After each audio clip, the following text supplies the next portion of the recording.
एक आई आपल्या 5 वर्षाच्या मुलाला घेऊन पंढरपूरच्या आषाढी वारीला गेली. पहिलीच वेळ होती तिची. आणि आषाढी वारीला गेल्यानंतर चंद्रभागेच्या वाळवंटामध्ये गेली. आणि चंद्रभागेच्या वाळवंटामध्ये काय संतांचा जनलोट आहे, वैष्णव दाटलेले आहेत, सर्व गर्दी असते महाराज. आणि त्या गर्दीच्या ठिकाणी असं झालं की गर्दीमध्ये ती आई सापडली. आणि सापडल्यानंतर त्या मुलाला खाली ठेवलं. आणि खाली ठेवल्याबरोबर गर्दीचा लोट आला. मुलगा एकीकडे गेला, आई एकीकडे गेली. मुलाची आणि आईची ताटातूट झाली.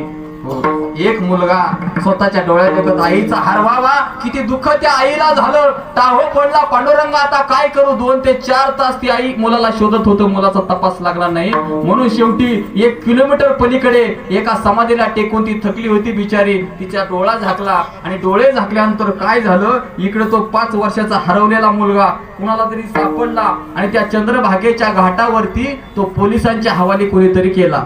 आणि मग ते पोलिसांनी त्या स्पीकर मध्ये अनाउन्सिंग करायला सुरुवात केली.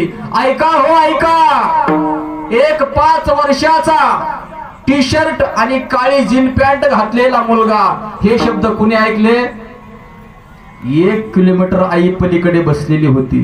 त्या वाळवंटामध्ये एवढा कालवा होता, एवढा गोंगाट होता, तरी फक्त काय ऐकलं? ऐका हो ऐका, एक 5 वर्षाचा मुलगा हरवलेला सापडलेला आहे. हे शब्द कुणी ऐकले? त्या आईनं ऐकले. कसे ऐकले?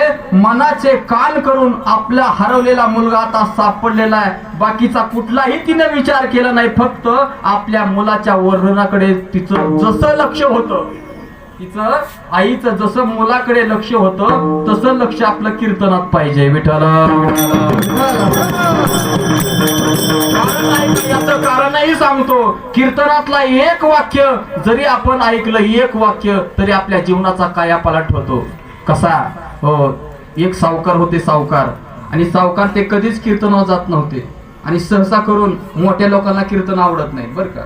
जे मोठे असतात पैसेवाले, त्यांना कीर्तन हे असले भजन आवडत नाही. आणि मग असा सावकार होता, गावामध्ये सप्ताह असायचा, कधीच कीर्तनाला जात नसायचा.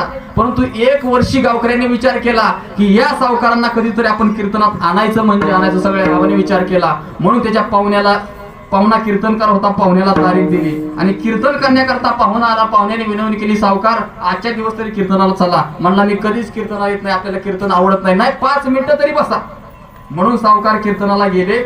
आणि फक्त 5च मिनिटं बसले. आणि 5 मिनिटं बसल्यानंतर त्या कीर्तनकाराने एकच वाक्य सांगितलं. ऐका, एकच वाक्य सांगितलं की माणसानं कुठलीही मोठी गोष्ट करत असताना किंवा मोठा व्यवहार करत असताना, एखादं मोठं काम करत असताना, महत्वाचं काम करत असताना माणसानं थोडा तरी विचार करावा. हे वाक्य बरं का.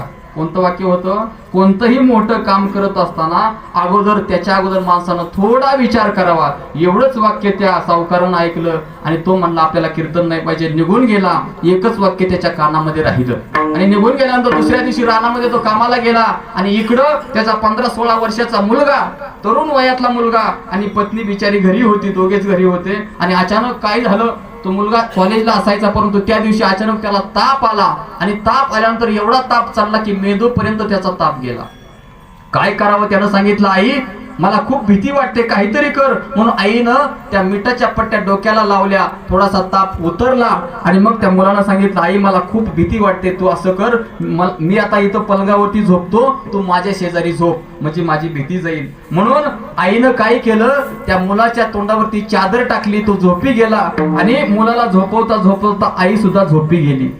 दोघांनी चादर अंगावरती घेतली. आणि तो सावकार असणारा माणूस दुपारी 12 वाजता जेवणाकरता घरी आला. आणि घरी आल्याबरोबर त्याला माहिती होतं आपला मुलगा शाळेत जातोय, परंतु मुलगा काही शाळेत गेला नव्हता. त्यानं पाहिलं पलंगावरती आपल्या पत्नीच्या शेजारी कोणीतरी परपुरुष झोपलाय, असा त्याला संशय आला. बरं का. काय झाला? संशय आला. संशय हा खूप वाईट असतो बरं का, लक्षात ठेवा. म्हणून संशयावनी थोर, अनेक पाप नाही घोर, विनाशाची वागोर प्राणीयाशी. लक्षात ठेवा. म्हणून आज जे पती पत्नीची भांडणं, या कोर्टामध्ये उभं राहायला सुद्धा जागा नाही महाराज. कशामुळं? या संशयाच्या पायी. लक्षात ठेवा. म्हणून विश्वास हा खरा धागा आहे. पतीच्या आणि पत्नीला नात्याचा जोडण्याचा विश्वास हा धागा आहे. विश्वास पाहिजे. हो, म्हणून त्यानं विचार केला, माझ्या पत्नीच्या शेजारी कोणीतरी परपुरुषी झोपलाय. तळपायाची आग मस्तकाला गेली. त्या असणाऱ्या भिंतीवरती तलवार खुंटीला अडकवली होती. तलवार मेणामधून बाहेर काढली. आणि आता मारणार तेवढ्यात शब्द आठवले. कुणाचे?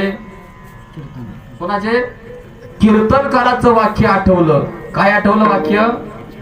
कोणतंही महत्वाचं काम करत असताना माणसानं थोडा अगोदर विचार करावा, हे वाक्य त्याला आठवलं आणि त्याने विचार केला.